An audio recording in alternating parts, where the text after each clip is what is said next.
नमस्कार। आज हम गोता लगाने वाले हैं भारतीय अर्थव्यवस्था के एक ऐसे समंदर में जहां पैसा तैरता है, कंपनियां बड़ी बनती हैं और निवेशक अपनी किस्मत आजमाते हैं। जी हाँ, जी हां, हम बात कर रहे हैं कैपिटल मार्केट यानी पूंजी बाजार की। बिल्कुल। ये है संजीव वर्मा की किताब का चैप्टर नंबर 17 और यूपीएससी एस्पिरेंट्स के लिए ये समझना बेहद ज़रूरी है। करके जरूरी है। हाँ, ये सिर्फ परीक्षा के लिए नहीं बल्कि ये समझने के लिए भी है कि हमारी अर्थव्यवस्था, आप कह सकते हैं, सांस कैसे लेती है। सही कहा। तो आज हम इस चैप्टर का अक्षर अक्षर खोल कर रख देंगे, बिल्कुल आसान भाषा में। कोशिश यही रहेगी। तैयार हैं इस ज्ञान की डुबकी के लिए? हाँ। आज के बाद कैपिटल मार्केट शायद आपके लिए बाएं हाथ का खेल हो जाए। चलिए खोलते हैं इस पिटारे को। बिल्कुल, ये विषय जैसा आपने कहा न सिर्फ परीक्षा पास करने के लिए महत्वपूर्ण है बल्कि ये समझने के लिए भी कि कंपनियों को विकास के लिए पैसा कहाँ से मिलता है, आम आदमी का पैसा देश की तरक्की में कैसे लगता है। हम बिल्कुल शून्य से शुरू करेंगे और हर पहलू को गहराई से समझने की कोशिश करेंगे। हाँ, और उम्मीद है कि आज का ये विश्लेषण शायद सोचने का नजरिया भी बदले। हो सकता है। चलिए शुरू करते हैं। तो सबसे पहला और बुनियादी सवाल, आखिर ये भला है क्या कैपिटल मार्केट? मतलब अगर सोचें किसी को एक बिजनेस शुरू करना है या अपनी छोटी दुकान को, मान लीजिए, बड़ा मॉल बनाना है, तो पैसा कहाँ से लाएंगे? यही एंट्री होती है कैपिटल मार्केट की। अच्छा। ये वो मंच है, वो बाजार है जहां जिन्हें पैसे की जरूरत है, जैसे कंपनियां हो गई, सरकार हो गई, और जिनके पास अतिरिक्त पैसा है और वो उसे निवेश करना चाहते हैं, जैसे आम लोग, हम आप जैसे लोग या फिर बड़ी संस्थाएं, वो मिलते हैं। कितना आसान लगता है सुनने में। हाँ, कॉन्सेप्चुअली आसान है। किसी भी आर्थिक गतिविधि को चलाने के लिए पूंजी यानी कैपिटल अनिवार्य है। इसके बिना कुछ नहीं हो सकता।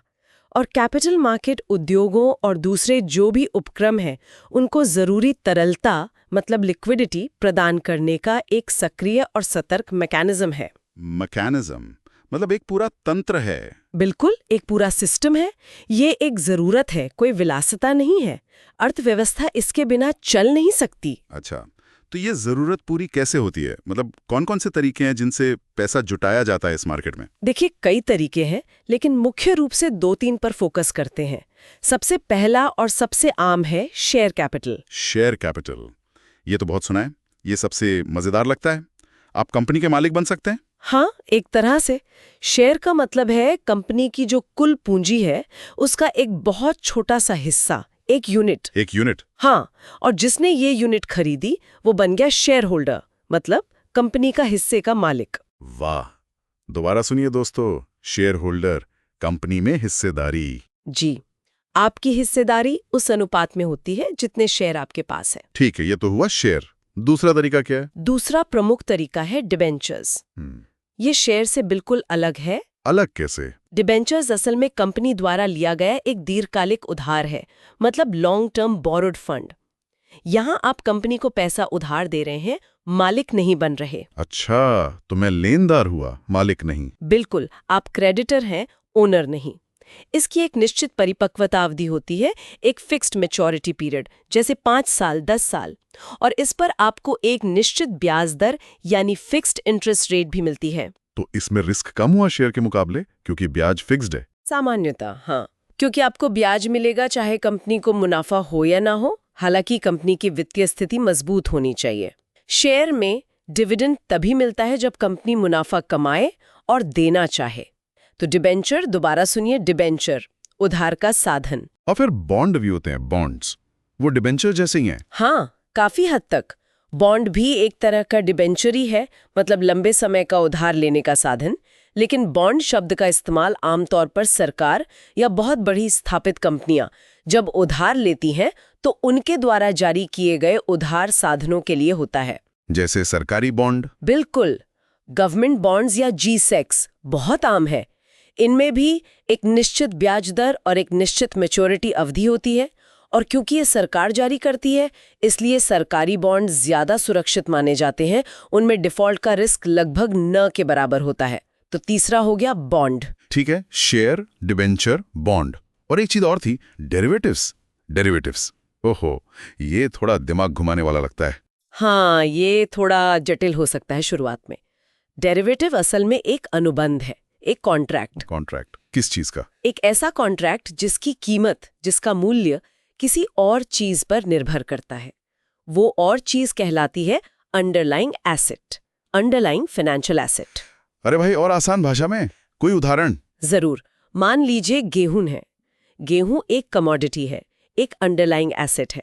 अब दो लोग एक समझौता करते हैं कि 3 महीने बाद वो एक तय कीमत पर गेहूं खरीदेंगे या बेचेंगे। ये जो समझौता है, ये एक डेरिवेटिव कॉन्ट्रैक्ट, फ्यूचर्स कॉन्ट्रैक्ट है, जिसकी वैल्यू गेहूं की कीमत के उतार चढ़ाव पर निर्भर करेगी। अच्छा, तो अंडरलाइंग एसेट कुछ भी हो सकता है? हाँ बिल्कुल। अंडरलाइंग एसेट बॉन्ड हो सकता है, कोई कमोडिटी जैसे सोना, चांदी, कच्चा तेल हो सकता है, करेंसी जैसे डॉलर, यूरो हो सकती है, या स्टॉक शेयर भी हो सकता है। तो ये सुनने में थोड़ा सट्टे जैसा नहीं लगता? मतलब कीमत ऊपर जाएगी या नीचे, इस पर दांव लगाना? लगता है, और कई बार इसका इस्तेमाल स्पेकुलेशन के लिए होता भी है। लेकिन इसका मुख्य उद्देश्य सट्टेबाजी नहीं, बल्कि जोखिम प्रबंधन, रिस्क मैनेजमेंट। Risk management. कैसे? जैसे मान लीजिए एक किसान है जिसने गेहूं उगाया है। उसे डर है कि 3 महीने बाद जब फसल कटेगी तो कहीं गेहूं की कीमत गिर ना जाए। तो वो आज ही एक फ्यूचर्स कॉन्ट्रैक्ट के जरिए अपनी फसल को एक निश्चित कीमत पर बेचने का सौदा कर सकता है। इससे उसने अपना रिस्क कम कर लिया। इसी तरह आयातक या निर्यातक करेंसी के उतार चढ़ाव से बचने के लिए करेंसी डेरिवेटिव्स का इस्तेमाल करते हैं। अच्छा, तो ये हेजिंग के लिए इस्तेमाल होता है। हाँ, ठीक है, समझ गया। तो चौथा इंस्ट्रूमेंट हुआ डेरिवेटिव्स, और इसकी वैल्यू किस पर निर्भर करती है? अंडरलाइंग एसेट पर। चलिए अब अगले कॉन्सेप्ट पर आते हैं। सेक्शन 17.2, डिसइंटरमीडिएशन। ये क्या चीज है? बीच वाला गायब? हाँ, कुछ ऐसा ही। याद है हमने पहले शायद मनी मार्केट पढ़ते हुए बात की थी कि बैंक एक वित्तीय मध्यस्थ, फाइनेंशियल इंटरमीडिएरी होता है। हाँ, वो लोगों से डिपॉजिट लेता है और कंपनियों को लोन देता है, बीच का आदमी। बिल्कुल। अब सोचिए अगर ये बीच का बैंक या कोई और मध्यस्थ हट जाए तो, और कंपनियां सीधे आम जनता से पैसा मांगे अपनी जरूरतें पूरी करने के लिए। अरे वाह, ये तो बढ़िया है। इसी को कहते हैं डिसइंटरमीडिएशन, मतलब मध्यस्थ का ना होना। पूंजी बाजार इसी चीज की सुविधा देता है। कंपनियां सीधे शेयर जारी करके या बॉन्ड्स जारी करके पब्लिक से पैसा उठा सकती हैं। कमाल। दोबारा सुनिए, डिसइंटरमीडिएशन। हाँ, और ये पूंजी बाजार का एक बहुत ही महत्वपूर्ण कार्य है। ये कंपनियों को सीधे निवेशकों तक पहुंचने का रास्ता देता है। और जब कोई कंपनी पहली बार, बिल्कुल पहली बार अपने शेयर जारी करके जनता से पैसा जुटाती है, तो उस प्रक्रिया को क्या कहते हैं? कुछ ऑफरिंग जैसा था। बिल्कुल, उसे कहते हैं इनिशियल पब्लिक ऑफरिंग, या शॉर्ट में आईपीओ। हाँ, आईपीओ। हाँ, ये तो बहुत सुना है, आजकल हर कोई आईपीओ की बात करता है। तो याद रखिए, आईपीओ, इनिशियल पब्लिक ऑफर, पहली बार पब्लिक ऑफर। सही। अच्छा, तो ये तो हुई पहली बार की बात, आईपीओ। अगर वही कंपनी बाद में, मान लीजिए कुछ साल बाद, फिर से जनता से पैसा जुटाना चाहे शेयर्स जारी करके, तब क्या कहेंगे? तब उसे फॉलो ऑन पब्लिक ऑफर कहा जाता है, शॉर्ट में एफपीओ। FPO, follow on. ठीक है। दोबारा FPO, follow on public offer, मतलब आईपीओ के बाद वाला ऑफर। जी, ये सभी आईपीओज, एफपीओज और जब कंपनियां सीधे बॉन्ड्स भी जनता को बेचती हैं, ये सब प्राइमरी मार्केट के संचालन कहलाते हैं। प्राइमरी मार्केट, प्राइमरी मतलब पहला? हाँ बिल्कुल, प्राइमरी इसलिए क्योंकि यहाँ पैसा सीधा पहली बार कंपनी के पास जा रहा है। कंपनी उस पैसे का इस्तेमाल अपने विकास के लिए, नए प्रोजेक्ट्स के लिए, विस्तार के लिए करती है। तो याद रखें, प्राइमरी मार्केट। ठीक है, प्राइमरी मार्केट समझ आ गया। आईपीओ या एफपीओ में किसी ने शेयर खरीद लिए। अब मान लीजिए मुझे वो शेयर बेचने हैं, मुझे पैसों की जरूरत है, या फिर किसी और को वो शेयर खरीदने हैं जिसने आईपीओ मिस कर दिया था, तो अब कहाँ जाएं? बहुत अच्छा सवाल है। इसके लिए ही बने हैं स्टॉक एक्सचेंज। स्टॉक एक्सचेंज, हाँ, नाम तो सुना है, बीएससी, एनएससी। बिल्कुल, ये वो संगठित बाजार है, एक तरह का प्लेटफॉर्म जहां लिस्टेड कंपनियों के शेयरों और अन्य सिक्योरिटीज जैसे बॉन्ड्स, डिबेंचर्स अगर लिस्टेड हैं तो की खरीद बिक्री होती है, मतलब ट्रेडिंग होती है। तो समझ लीजिए ये शेयरों की एक तरह की सब्जी मंडी है, जहां खरीददार और बेचने वाले मिलते हैं। हाँ, एक तरह से कह सकते हैं। बस ये बहुत ही रेगुलेटेड और टेक्नोलॉजी पर आधारित मंडी है। और ये जो खरीद बिक्री स्टॉक एक्सचेंज पर होती है, इसे कहते हैं सेकेंडरी मार्केट। सेकेंडरी मार्केट, अच्छा। प्राइमरी के बाद सेकेंडरी, क्योंकि यहाँ शेयर कंपनी से नहीं बल्कि एक निवेशक से दूसरे निवेशक के पास जा रहा। बिल्कुल सही पकड़ा आपने। यहाँ पैसा कंपनी को नहीं मिलता, बल्कि निवेशकों के बीच एक्सचेंज होता है। प्राइमरी मार्केट में कंपनी पैसा जुटाती है, सेकेंडरी मार्केट निवेशकों को लिक्विडिटी यानी अपने निवेश को बेचने या नया खरीदने का अवसर देता है। दोबारा सेकेंडरी मार्केट। तो भारत में कौन कौन से प्रमुख स्टॉक एक्सचेंज हैं? आपने BSE NSE का नाम लिया। हाँ, भारत में कई स्टॉक एक्सचेंज काम कर रहे हैं, लेकिन वॉल्यूम और महत्व के हिसाब से दो सबसे प्रमुख हैं। पहला, बॉम्बे स्टॉक एक्सचेंज यानी BSE।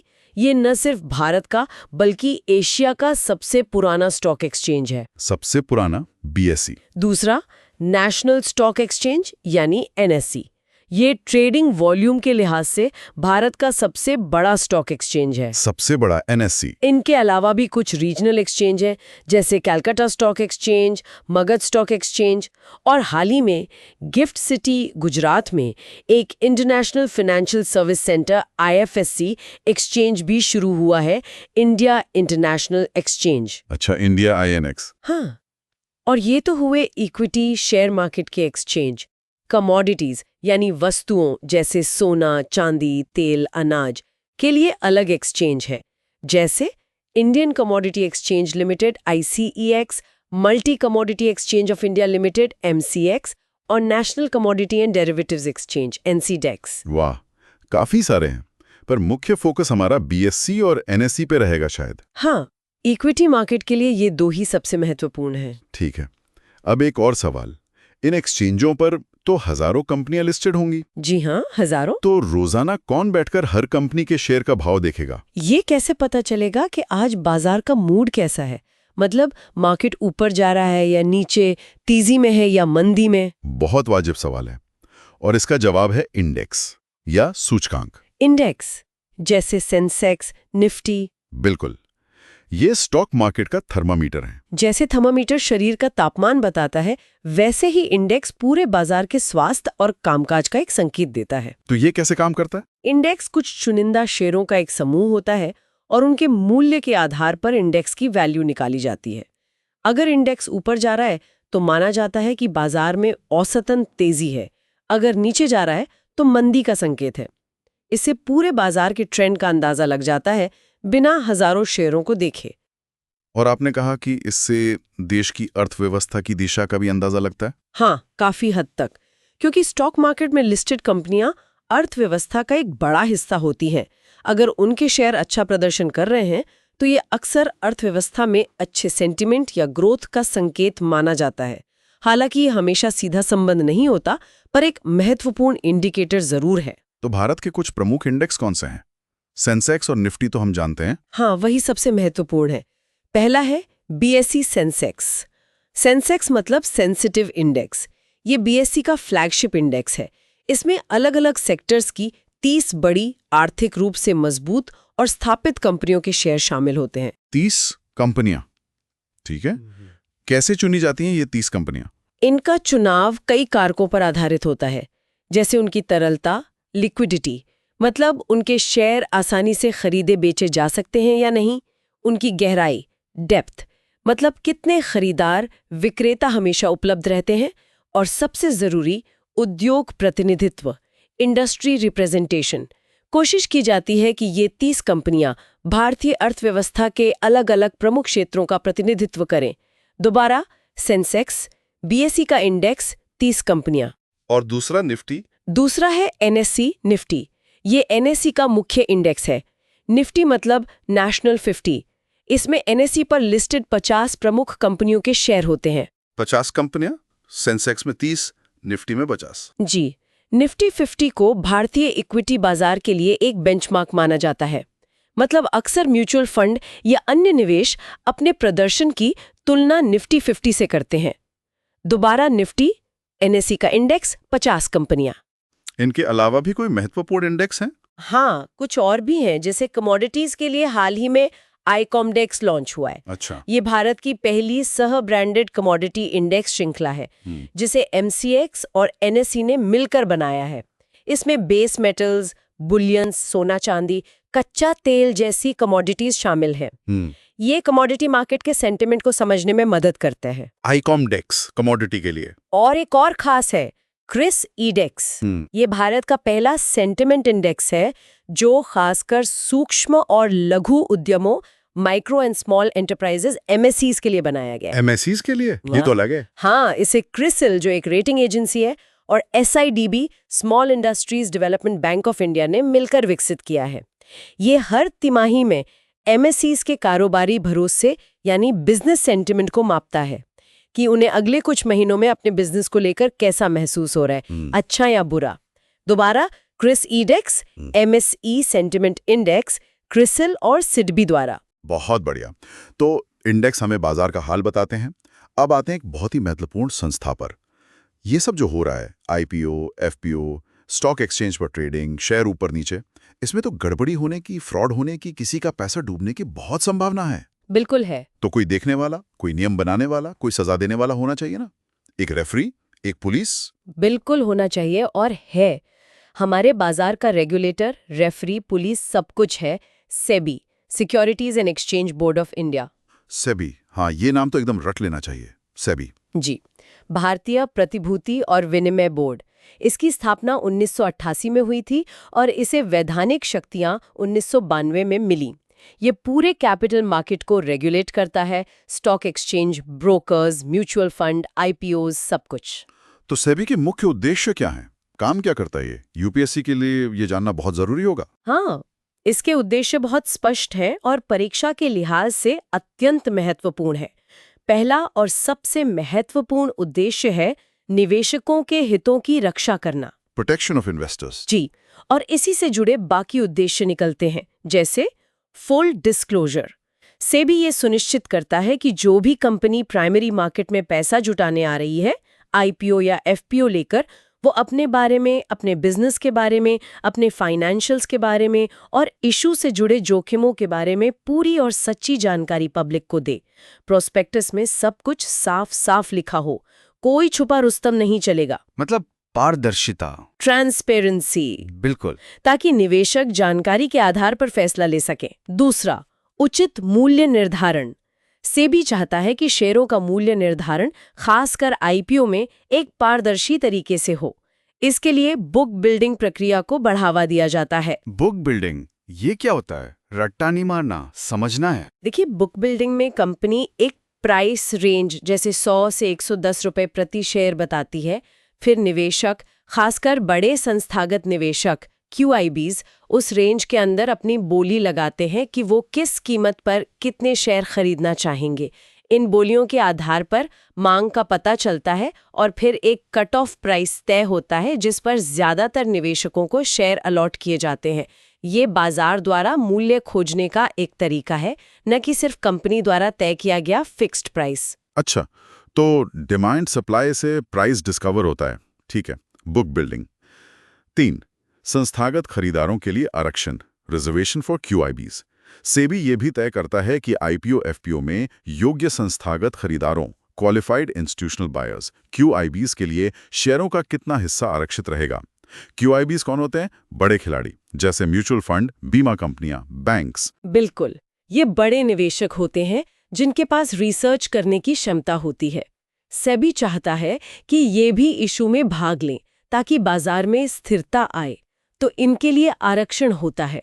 दोबारा QIBs। 5, इशू में अंतराल, स्पेसिंग बिटवीन इश्यूज। सेबी ये भी देखता है कि एक साथ बहुत सारे आईपीओज या एफपीओज बाजार में न आ जाएं। कंपनियों द्वारा लाए जा रहे इशू में उचित अंतराल हो। क्यों? इससे क्या फर्क पड़ता है? अगर एक साथ बहुत सारे इशू आ जाएंगे तो बाजार में उपलब्ध पैसा बढ़ जाएगा, शायद किसी भी इशू को पर्याप्त सब्सक्रिप्शन न मिले और अफरा तफरी मच सकती है। इसलिए थोड़ा स्पेसिंग जरूरी है। 5, छोटे निवेशकों का संरक्षण, प्रोटेक्शन ऑफ स्मॉल इन्वेस्टर्स। ये बहुत महत्वपूर्ण है। सेबी रिटेल यानी छोटे निवेशकों, आम आदमी के हितों की पूरी तरह से रक्षा करने पर जोर देता है। कैसे? जैसे ये सुनिश्चित करना कि उन्हें भी शेयर आवंटन में उचित हिस्सा मिले, और अगर किसी ने ज्यादा शेयरों के लिए आवेदन किया है लेकिन उसे कम शेयर मिले हैं ओवर सब्सक्रिप्शन के कारण, तो कंपनी को बाकी का पैसा सेबी द्वारा निर्धारित समय सीमा के भीतर तुरंत वापस रिफंड करना होगा। आम आदमी का पैसा अटकना नहीं चाहिए। ये बहुत जरूरी है। रिफंड टाइम पर आना चाहिए। और एक छठी बात जो गांठ बांध लेने वाली है, बताइए। सेबी द्वारा किसी इशू आईपीओ एफपीओ को मंजूरी देने का मतलब ये कतई नहीं है कि सेबी कह रहा है कि हाँ भाई ये कंपनी बहुत अच्छी है, इसमें पैसा लगाओ। अच्छा, तो फिर मंजूरी का मतलब क्या है? मंजूरी का मतलब सिर्फ ये है कि कंपनी ने सेबी के सभी नियमों और शर्तों का पालन किया है, खासकर जानकारी देने डिस्क्लोजर संबंधी नियमों का। सेबी कंपनी की क्वालिटी या भविष्य की संभावनाओं पर कोई टिप्पणी नहीं कर रहा। निवेश का निर्णय पूरी तरह से निवेशक की अपनी समझ, अपनी रिसर्च और अपने विवेक पर निर्भर करता है। SEBI is a regulator, not an adviser. ये पॉइंट बहुत क्लियर होना चाहिए। सेबी सिर्फ नियम पालन देखता है, निवेश की सलाह नहीं देता। ठीक है, तो प्राइमरी मार्केट का काम खत्म हुआ। कंपनी ने आईपीओ एफपीओ से पैसा जुटा लिया, जिन्हें शेयर नहीं मिले उनके रिफंड हो गए। अब क्या? अब अगला कदम, कंपनी को अपने शेयर या बॉन्ड, अगर वो भी इशू किए हैं, किसी मान्यता प्राप्त स्टॉक एक्सचेंज पर लिस्ट कराने होते हैं। लिस्ट कराना मतलब स्टॉक एक्सचेंज की लिस्ट में शामिल करवाना। हाँ, लिस्टिंग के बाद ही उन शेयरों की ट्रेडिंग यानी खरीद बिक्री सेकेंडरी मार्केट में शुरू हो सकती है। यहीं से शुरू होता है सेकेंडरी मार्केट का असली खेल। जहां हम जैसे आम निवेशक शेयर खरीद बेच सकते हैं। बिल्कुल, सेकेंडरी मार्केट में लिस्टेड शेयरों की ट्रेडिंग होती है और यहाँ कीमत कौन तय करता है? यहां तो खरीदार और बेचने वाले मिलकर तय करते होंगे, हाँ, डिमांड और सप्लाई के हिसाब से। एकदम सही। यहाँ कीमत खरीदार और विक्रेता आपसी सहमति से तय करते हैं, मांग और पूर्ति के आधार पर। जिस शेयर की मांग ज्यादा होगी उसकी कीमत बढ़ेगी, जिसकी सप्लाई ज्यादा होगी, बेचने वाले ज्यादा होंगे, उसकी कीमत गिरेगी। ये हर पल बदलती रहती है। और भारत में जैसा आपने बताया बीएसई और एनएसई ही सबसे ज्यादा चलते हैं सेकेंडरी मार्केट के लिए। हाँ, ये दो देश के सबसे महत्वपूर्ण स्टॉक एक्सचेंज हैं। सेकेंडरी मार्केट का लगभग सारा वॉल्यूम इन्हीं दो पर होता है।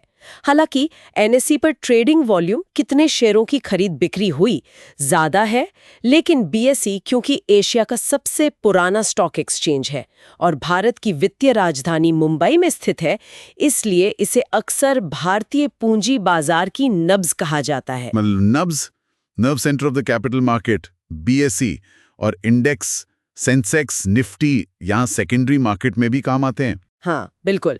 जैसा हमने पहले चर्चा की, सेंसेक्स बीएसई का और निफ्टी एनएसई का मुख्य इंडेक्स है। क्योंकि सभी लिस्टेड कंपनियों, हजारों हैं, को ट्रैक करना मुश्किल है, इसलिए ये इंडेक्स उस दिन के सामान्य ट्रेडिंग ट्रेंड को बताते हैं। बाजार में तेजी है या मंदी। निफ्टी का एक जूनियर भी होता है शायद। हाँ, निफ्टी का एक निफ्टी जूनियर या जिसे अब निफ्टी नेक्स्ट 50 कहते हैं, वो भी है। इसमें निफ्टी 50 के बाद वाली अगली 50 कंपनियां होती हैं। माना जाता है कि इनमें भविष्य में निफ्टी 50 का हिस्सा बनने की क्षमता होती है। अच्छा, उभरती हुई बड़ी कंपनियां। आजकल तो खैर सब कुछ ऑनलाइन हो गया है, बटन दबाओ, शेयर खरीद लो, बेच दो। कितना आसान लगता है। हाँ, टेक्नोलॉजी ने बहुत कुछ बदल दिया है। कंप्यूटरीकरण और खासकर डीमैटेरियलाइजेशन, डीमैट, ने इसे बहुत सरल, तेज और सुरक्षित बना दिया है। डीमैटेरियलाइजेशन, डीमैट, ये क्या होता है? उसे संभाल कर रखना पड़ता था, बेचने के लिए उसे ट्रांसफर करना पड़ता था, जिसमें समय लगता था और धोखाधड़ी या गुम होने का डर भी रहता था। हाँ, पुराने जमाने की फिल्मों में दिखाते थे। बिल्कुल।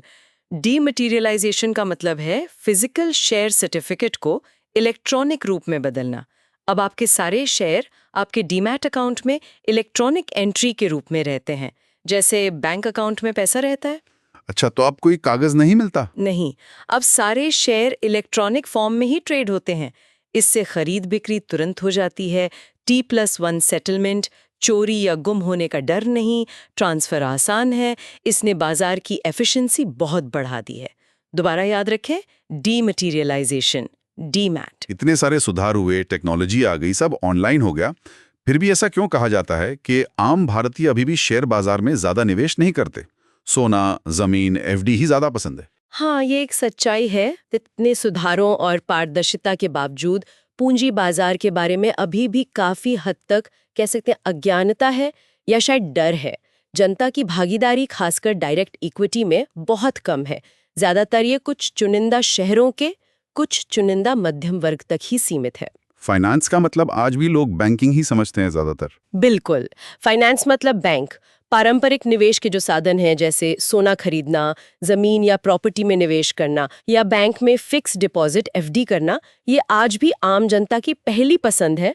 इनमें उन्हें ज्यादा सुरक्षा महसूस होती है, भले ही रिटर्न कम हो। तो क्या लगता है ये बदलेगा?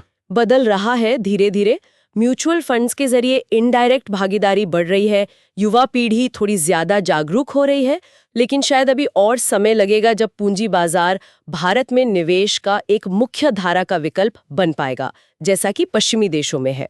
अच्छा, एक और मजेदार चीज, ये टीवी पर न्यूज में सुनते हैं कि आज बाजार में बुल हावी रहे, बेयर ने मार्केट को पटका। ये बुल और बेयर कौन से जानवर हैं बाजार के? सांड और भालू। हाँ, जानवर तो वही है, लेकिन यहाँ उनका मतलब बाजार की प्रवृत्तियों से है, बाजार के सेंटिमेंट से है। अच्छा, कैसे? जब शेयर की कीमतें लगातार ऊपर जा रही होती हैं, बाजार में तेजी का माहौल होता है, ऑप्टिमिज्म होता है, तो उसे बुलिश सेंटिमेंट कहते हैं। ऐसा माना जाता है कि बुल यानी सांड अपने सींगों से नीचे से ऊपर की ओर मारता है, तो वो बढ़ती कीमतों का प्रतीक है। अच्छा, बुल मतलब तेजी, ऊपर जाता हुआ बाजार। और इसके विपरीत जब कीमतें लगातार गिर रही होती हैं, बाजार में मंदी का माहौल होता है, निराशा होती है, तो उसे बेरिश सेंटिमेंट कहते हैं। ऐसा माना जाता है कि बेर यानी भालू अपने पंजों से ऊपर से नीचे की ओर खींचता या मारता है, तो वो गिरती कीमतों का प्रतीक है। वाह, चाल लॉजिक है। बेर मतलब मंदी, जी, नीचे जाता हुआ बाजार। ये शब्द तो स्टॉक मार्केट में खूब इस्तेमाल होते हैं। दोबारा, बुल मतलब तेजी, बेर मतलब मंदी। जी हाँ, ये टर्म्स बहुत कॉमन है। दुनिया के कुछ और मशहूर स्टॉक मार्केट या इंडेक्स कौन से हैं जिनका जिक्र अक्सर होता है? हाँ, वैश्विक अर्थव्यवस्था पर नजर रखने के लिए कुछ प्रमुख अंतर्राष्ट्रीय बाजार और उनके इंडेक्स महत्वपूर्ण हैं, जैसे अमेरिका का नैस्डैक। नैस्डैक, हाँ, ये किसके लिए खास है? नैस्डैक खासकर टेक्नोलॉजी कंपनियों के लिए जाना जाता है। दुनिया की बड़ी बड़ी टेक कंपनियां यहाँ लिस्टेड हैं। दूसरा है अमेरिका का ही डाउ जोन्स इंडस्ट्रियल एवरेज, या जिसे सिर्फ डाउ कहते हैं। ये अमेरिका की 30 बड़ी ब्लू चिप कंपनियों का इंडेक्स है, बहुत पुराना और प्रतिष्ठित। नैस्डैक और डाउ जोन्स अमेरिका के। और एशिया में देखें तो जापान का निक्के 225 इंडेक्स बहुत महत्वपूर्ण है। ये टोक्यो स्टॉक एक्सचेंज का मुख्य इंडेक्स है। इन वैश्विक इंडेक्स की चाल का असर अक्सर भारतीय बाजार पर भी देखने को मिलता है। दोबारा नैस्डैक, डाउ जोन्स, निक्के। चलिए अब अगले सेक्शन पर आते हैं, 17.6 मार्केट कैप और वेल्थ। एक और टर्म जो बहुत सुनते हैं, मार्केट कैप। फला कंपनी का मार्केट कैप इतना लाख करोड़ हो गया। ये क्या होता है मार्केट कैप? ये बहुत आसान है समझना। मार्केट कैपिटलाइजेशन, या जिसे शॉर्ट में मार्केट कैप कहते हैं, उसका सीधा सा मतलब है किसी कंपनी के बाजार में कुल कितने शेयर उपलब्ध हैं, टोटल नंबर ऑफ शेयर्स, उसे उस कंपनी के एक शेयर की मौजूदा बाजार कीमत से गुणा कर दीजिए। अच्छा, कुल शेयर, एक शेयर की कीमत is equal to market cap. बिल्कुल। मार्केट कैप यानी total number of shares, current market price per share. ये उस कंपनी का मौजूदा बाजार मूल्य बताता है। मतलब अगर आपको आज पूरी कंपनी खरीदनी हो तो बाजार के हिसाब से आपको लगभग कितने पैसे देने होंगे। ये कंपनी के साइज का भी एक इंडिकेटर होता है। दोबारा, मार्केट कैपिटलाइजेशन और वेल्थ। मेरी वेल्थ कैसे पता चलेगी शेयरों के मामले में? बिल्कुल उसी तरह। आपकी वेल्थ यानी संपत्ति, अगर हम सिर्फ शेयरों के संदर्भ में बात कर रहे हैं, जी। आपके पास किसी कंपनी के जितने शेयर हैं उसे उस शेयर की मौजूदा बाजार कीमत से गुणा कर दें। सिंपल, मेरे शेयर की कीमत बराबर मेरी वेल्थ उस शेयर में। जी। अच्छा, एसईबी ने या बाजार में एक नया कॉन्सेप्ट भी आया शायद, फ्री फ्लोट मार्केट कैपिटलाइजेशन। ये नॉर्मल मार्केट कैप से अलग कैसे है? हाँ, ये महत्वपूर्ण है, खासकर इंडेक्स की गणना के लिए। फ्री फ्लोट मार्केट कैपिटलाइजेशन का मतलब है कंपनी के केवल उन शेयरों का कुल बाजार मूल्य जो वास्तव में स्टॉक मार्केट में ट्रेडिंग के लिए उपलब्ध है, मतलब जिन्हें आसानी से खरीदा बेचा जा सकता है। तो इसमें क्या शामिल नहीं होता? इसमें आमतौर पर कंपनी के प्रोमोटर्स यानी संस्थापकों या मुख्य मालिकों, सरकार अगर सरकारी कंपनी है, या अन्य स्ट्रेटेजिक निवेशकों द्वारा रखे गए शेयरों को शामिल नहीं किया जाता। क्यों? क्योंकि वो लोग अपने शेयर रोज रोज बेचते नहीं होंगे, वो लॉन्ग टर्म के लिए रखते हैं। बिल्कुल, ये शेयर आमतौर पर बाजार में ट्रेडिंग के लिए उपलब्ध नहीं होते, ये लॉक्ड इन जैसे होते हैं। इसलिए फ्री फ्लोट मार्केट कैप सिर्फ उन शेयरों को गिनता है जो आम निवेशकों के बीच ट्रेड हो रहे हैं। आजकल ज्यादातर प्रमुख इंडेक्स जैसे सेंसेक्स, निफ्टी की गणना फ्री फ्लोट मार्केट कैपिटलाइजेशन के आधार पर ही होती है। दोबारा, फ्री फ्लोट मार्केट कैपिटलाइजेशन। एक बात आपने पहले कही थी कि भारत में शायद 1% से भी कम लोग सीधे शेयर बाजार में निवेश करते हैं। हाँ, डायरेक्ट इक्विटी में भागीदारी अभी भी बहुत कम है। तो फिर ये रोज न्यूज में क्यों छाया रहता है? सेंसेक्स इतना चढ़ गया, निफ्टी इतना गिर गया। अगर आम आदमी ज्यादातर इसमें है ही नहीं तो उसे इससे क्या लेना देना? मीडिया क्यों इतनी कवरेज देता है? सवाल बहुत जायज है और इसके कई कारण हैं।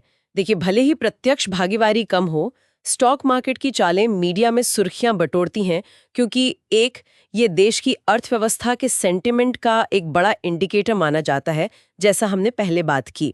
दूसरा, ये बड़े कॉरपोरेट जगत की सेहत का आईना है। तीसरा, और शायद सरकार के नजरिए से महत्वपूर्ण, सरकार अपनी नीतियों और घोषणाओं पर बाजार की तात्कालिक प्रतिक्रिया को इसके जरिए भांप सकती है। अच्छा, कैसे? मान लीजिए सरकार ने कोई नई पॉलिसी घोषित की और उसके तुरंत बाद बाजार में तेजी आ गई, तो सरकार इसे अपनी पॉलिसी के स्वागत के रूप में देख सकती है। और अगर बाजार में गिरावट आती है तो सरकार को संकेत मिलता है कि शायद इस पॉलिसी को लेकर चिंताएं हैं और वो जरूरत पड़ने पर सुधारात्मक उपाय कर सकती है। तो ये एक तरह का रियल टाइम इकोनॉमिक बैरोमीटर है सरकार के लिए भी। हाँ, ये एक दिलचस्प पहलू है। मतलब आम आदमी सीधे जुड़ा ना हो, पर सरकार के लिए फीडबैक मैकेनिज्म जैसा है। कुछ हद तक हाँ, और मीडिया इसे कवर करता है क्योंकि ये न्यूज़ है, इसमें ड्रामा है, पैसा बनता बिगड़ता दिखता है, जो लोगों का ध्यान खींचता है। चलिए अब इस चैप्टर के आखिरी हिस्से की तरफ बढ़ते हैं। सेक्शन 17.7 म्यूचुअल फंड और यूएलआईपीज। यार, ये शेयर बाजार जैसा हमने देखा काफी उतार चढ़ाव वाला हो सकता है। कीमतें कभी तेजी से ऊपर, कभी टाम से नीचे। पैसा डूबने का डर तो लगा ही रहता है। कोई तरीका है जिससे ये रिस्क, ये जोखिम कम हो सके? बिल्कुल, और यहीं पर एंट्री होती है म्यूचुअल फंड की। म्यूचुअल फंड, हाँ, म्यूचुअल फंड सही है वाला ऐड तो बहुत देखा है। हाँ, वो जागरूकता अभियान काफी सफल रहा है। देखिए, सीधे शेयरों में ट्रेडिंग करने में कीमतों में तेज उतार चढ़ाव, जिसे वॉलेटिलिटी कहते हैं, उसका जोखिम काफी ज्यादा होता है।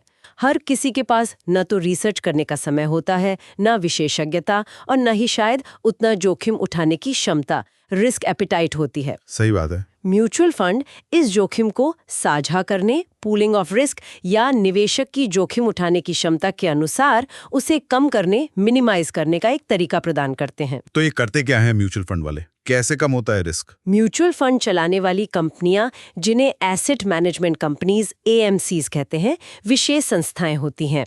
उनके पास फंड मैनेजर्स और रिसर्च टीम होती है। वे आम जनता से, हजारों लाखों निवेशकों से छोटा छोटा पैसा इकट्ठा करते हैं, एक बड़ा पूल बनाते हैं। पैसा जमा करते हैं सबसे।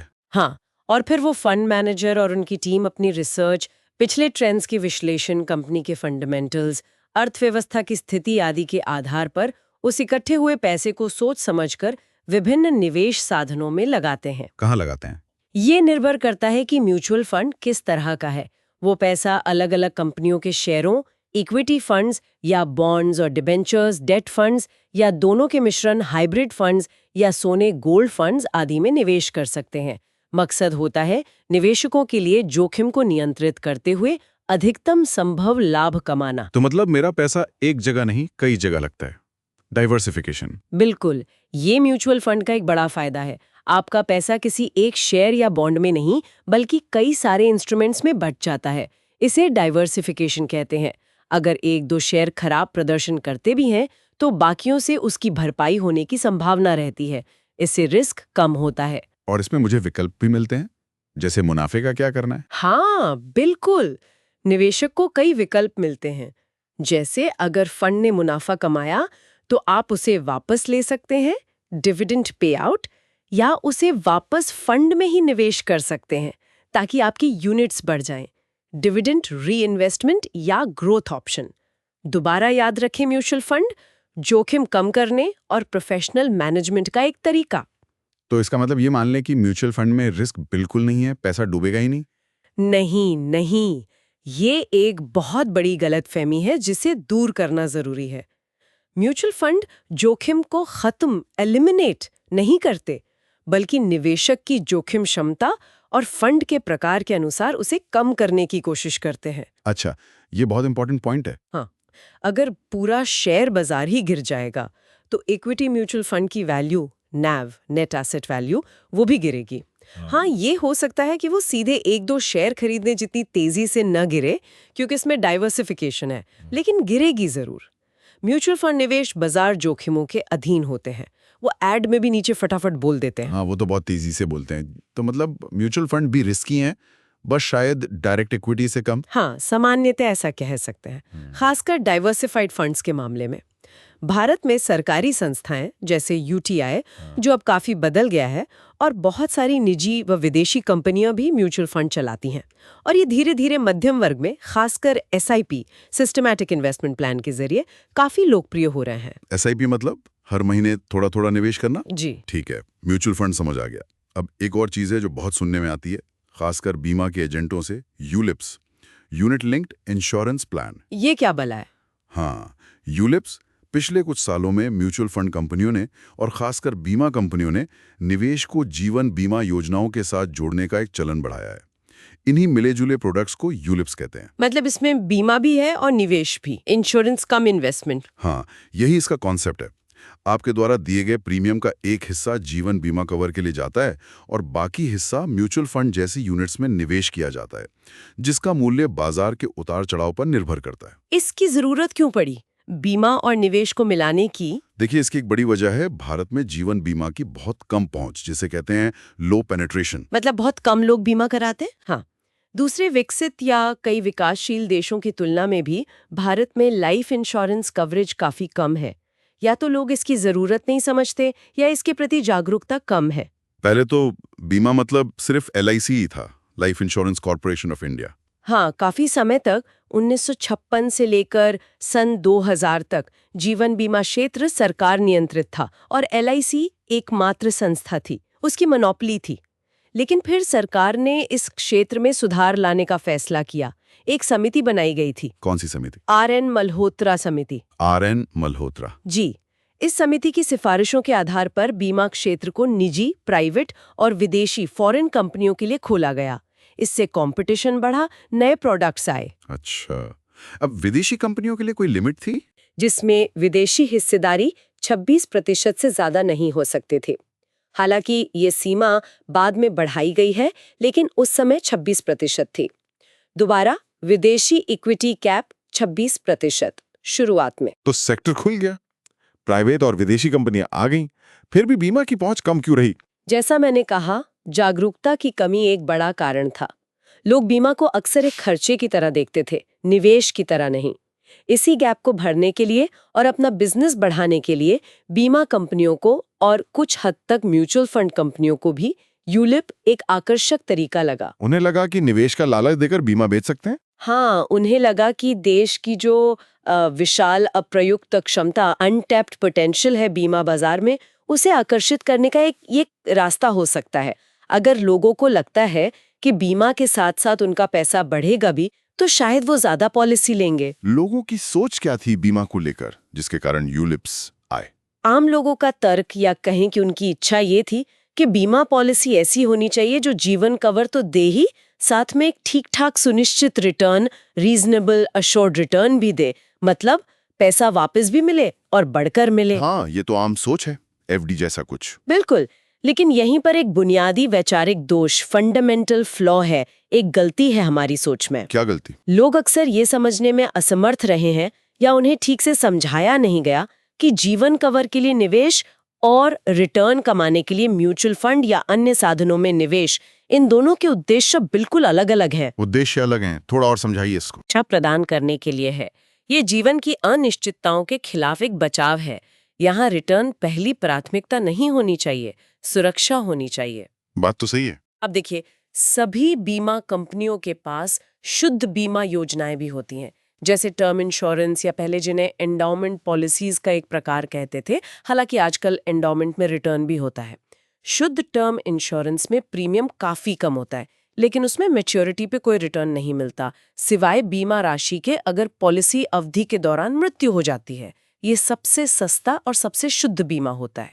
दोबारा, एंडाउमेंट पॉलिसी पारंपरिक रूप से कम रिटर्न पर सुरक्षा, और टर्म इंश्योरेंस सिर्फ सुरक्षा, सबसे कम प्रीमियम।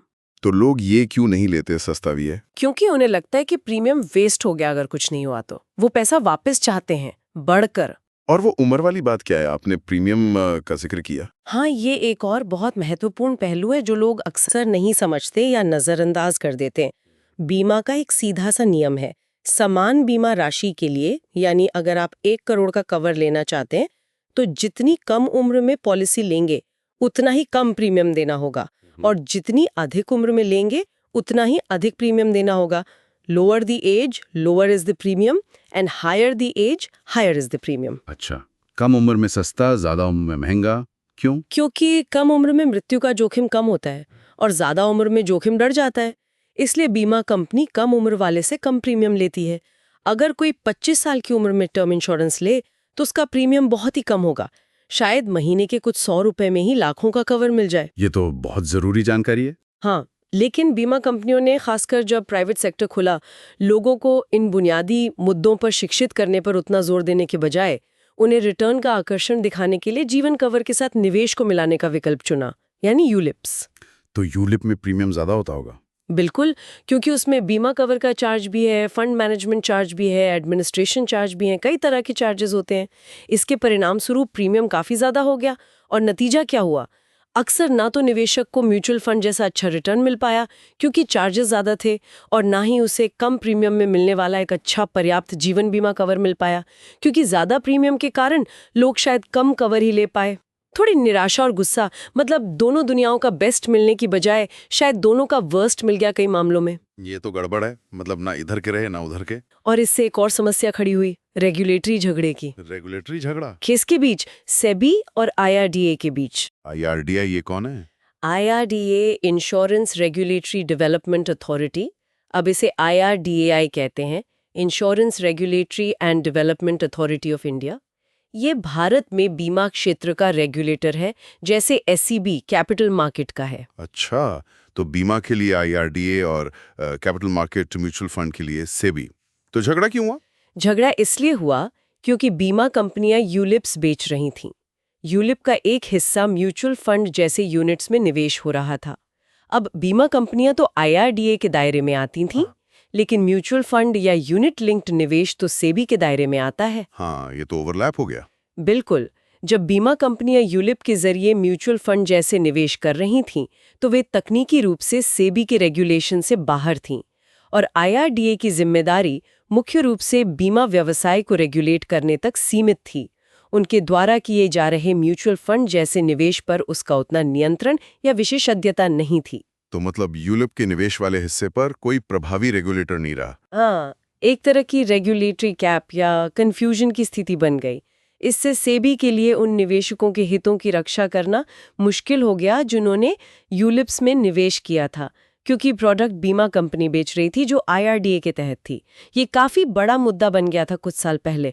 दोबारा रेगुलेटर IRDA बीमा के लिए, सेबी सिक्योरिटीज या म्यूचुअल फंड के लिए। तो अंत में इस सब चर्चा के बाद क्या सलाह है? यूलिप लेना चाहिए या नहीं? देखिए, ये व्यक्तिगत निर्णय है, लेकिन इस नियामक संघर्ष और प्रोडक्ट की जटिलता से भी ज्यादा जरूरी है लोगों में सही जागरूकता फैलाना। मेरा सुझाव हमेशा यही रहता है, और ज्यादातर फाइनेंशियल प्लानर्स भी यही मानते हैं, कि अपनी जरूरतों को समझें और उन्हें मिलाएं नहीं। मतलब जीवन कवर एक जरूरत है सुरक्षा के लिए, उसके लिए कुछ पैसा अलग रखें। इसे निवेश की तरह ना देखें, बल्कि एक सुरक्षा उपाय, प्रोटेक्शन मेजर माने। जैसे हम घर का या गाड़ी का बीमा करवाते हैं रिटर्न की चिंता किए बिना सिर्फ सुरक्षा के लिए, वैसे ही जीवन बीमा को देखें, खासकर टर्म इंश्योरेंस को। ठीक है, बीमा को सुरक्षा माना। हाँ, फिर आपकी जो आय है, आपके जो वित्तीय लक्ष्य हैं, जैसे बच्चों की पढ़ाई, रिटायरमेंट, और आपकी जो जोखिम लेने की क्षमता है, उसके आधार पर अपनी बचत का एक निश्चित हिस्सा केवल रिटर्न को अधिकतम करने के उद्देश्य से निवेश करें। कहाँ? वो आप म्यूचुअल फंड सिप के जरिए, या अगर आपको समझ है तो सीधे इक्विटी शेयर या PPF या बॉन्ड्स आदि में अपनी जरूरत और रिस्क प्रोफाइल के हिसाब से कर सकते हैं। तो मतलब बीमा अलग, निवेश अलग। बिल्कुल, दोनों उद्देश्यों को ULIP के रूप में मिलाने के बजाय अलग अलग साधनों से प्राप्त करना ज्यादातर लोगों के लिए एक बेहतर, ज्यादा पारदर्शी, कम खर्चीला और ज्यादा विवेकपूर्ण निर्णय होगा। Keep insurance and investment separate, ये मूल मंत्र याद रखें। क्या जबरदस्त और डिटेल्ड विश्लेषण था, मजा आ गया। चलिए, तो फिर इस पूरी लंबी और गहरी चर्चा के जो सबसे महत्वपूर्ण नुकात पॉइंट्स हैं, उन्हें जल्दी से एक बार दोहरा लेते हैं बुलेट पॉइंट्स में, ताकि सब कुछ दिमाग में बैठ जाए। देते हैं। सबसे पहले पूंजी बाजार यानी कैपिटल मार्केट। जी। ये अर्थव्यवस्था की एक बुनियादी जरूरत है। जी, जहां लंबी अवधि के लिए फंड जुटाए और निवेश किए जाते हैं। कंपनियों को पैसा मिलता है विकास के लिए और लोगों को निवेश का साधन। इसमें क्या क्या आता है? इसमें आते हैं शेयर, कंपनी में हिस्सेदारी, जी, डिबेंचर, लंबी अवधि का उधार, बॉन्ड, खासकर सरकार या बड़ी कंपनियों का उधार, और डेरिवेटिव्स जिनकी वैल्यू अंडरलाइंग एसेट पर निर्भर करती है रिस्क प्रबंधन के लिए। जी। फिर हमने देखा डिसइंटरमीडिएशन। हाँ, यानी मध्यस्थों का हटना। कंपनियां सीधा जनता से पैसा जुटा सकती हैं और जब पहली बार जुटाती हैं तो उसे कहते हैं आईपीओ, इनिशियल पब्लिक ऑफरिंग, और बाद में जुटाती हैं तो FPO, follow on public offer. ये सब प्राइमरी मार्केट का हिस्सा है, प्राइमरी मार्केट के बाद आता है सेकेंडरी मार्केट। जहां पहले से जारी हो चुके शेयरों की खरीद बिक्री होती है। ये कहाँ होती है? स्टॉक एक्सचेंज पर जैसे बीएसई और एनएसई, यहाँ निवेशकों को लिक्विडिटी मिलती है। बाजार का हाल कैसे पता चलता है? इंडेक्स से, जैसे बीएसई का सेंसेक्स 30 कंपनियां और एनएसई का निफ्टी 50 कंपनियां। ये बाजार का मूड और स्वास्थ्य बताते हैं।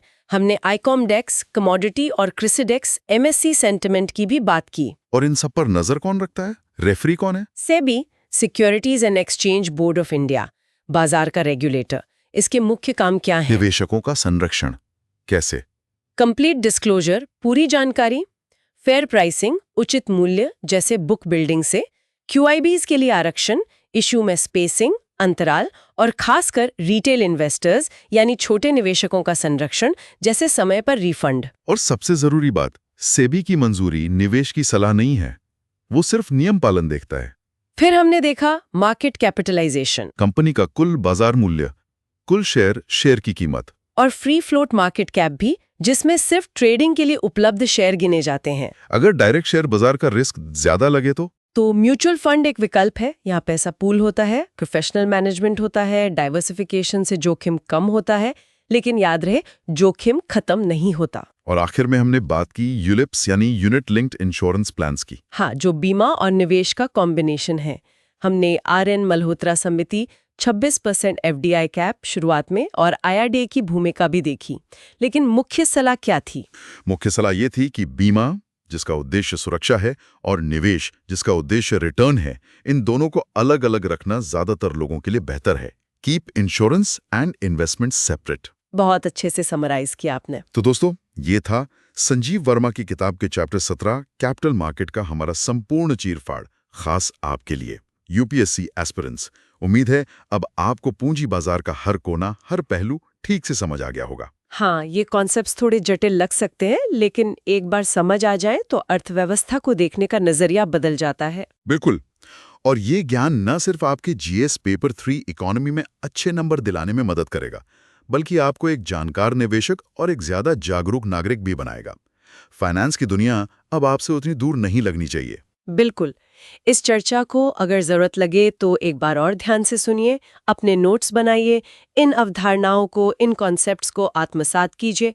ये आपकी अर्थव्यवस्था की समझ को निश्चित रूप से एक नई ऊंचाई पर ले जाएगा।